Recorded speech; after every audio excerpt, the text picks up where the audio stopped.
ನಿನ್ನೆ ದಿನ ನಮ್ಮ ಕೇಂದ್ರದ ವರಿಷ್ಠರು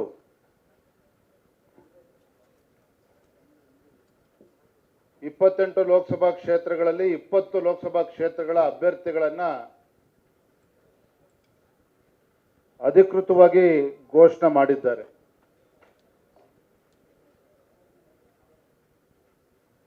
ತಮಗೆಲ್ಲರೂ ಕೂಡ ತಿಳಿದಿರೋ ಹಾಗೆ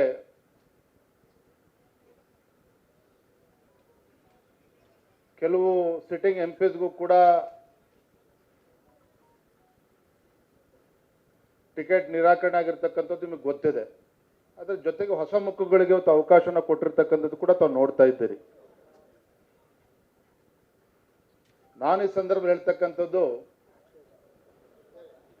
ಕಳೆದ 1 ತಿಂಗಳು ನಮ್ಮ ರಾಜ್ಯದ ಎಲ್ಲ 28 ಲೋಕಸಭಾ ಕ್ಷೇತ್ರಗಳಲ್ಲಿ ಅಥವಾ ಪ್ರತಿಯೊಂದು ಲೋಕಸಭಾ ಕ್ಷೇತ್ರಕ್ಕೆ 3 ಜನ ವೀಕ್ಷಕರನ್ನು ಕಳಿಸ್ಕೊಟ್ಟು ಅಲ್ಲಿ ನಮ್ಮ ಜಿಲ್ಲೆಯ ಪ್ರಮುಖರು ಮತ್ತು ಕಾರ್ಯಕರ್ತರು ಎಲ್ಲರ ಅಭಿಪ್ರಾಯವನ್ನು ಪಡೆದುಕೊಂಡು ತದನಂತರ ರಾಜ್ಯದಲ್ಲಿ ನಮ್ಮೆಲ್ಲ ಹಿರಿಯರ ಒಂದು ಸಮಕ್ಷಮದಲ್ಲಿ ನಮ್ಮ ಕೋರ್ ಕಮಿಟಿನಲ್ಲಿ ಚರ್ಚೆ ಮಾಡಿ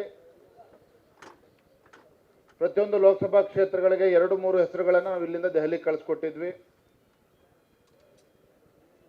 ದೆಹಲಿಯಲ್ಲೂ ಕೂಡ ನಮ್ಮ ಎಲ್ಲರ ವರಿಷ್ಠರ ಸಮಕ್ಷಮದಲ್ಲಿ ಚರ್ಚೆಗಳಾಗಿ ಅಂತಿಮವಾಗಿ ನಿನ್ನೆ 20 ಕ್ಷೇತ್ರಗಳಿಗೆ ಅಭ್ಯರ್ಥಿಗಳ ಪಟ್ಟಿ ಬಿಡುಗಡೆ ಆಗಿದೆ. ಹೊಸ ಮುಖಗಳಿಗೆ ಅವಕಾಶ ಸಿಕ್ಕಿದೆ.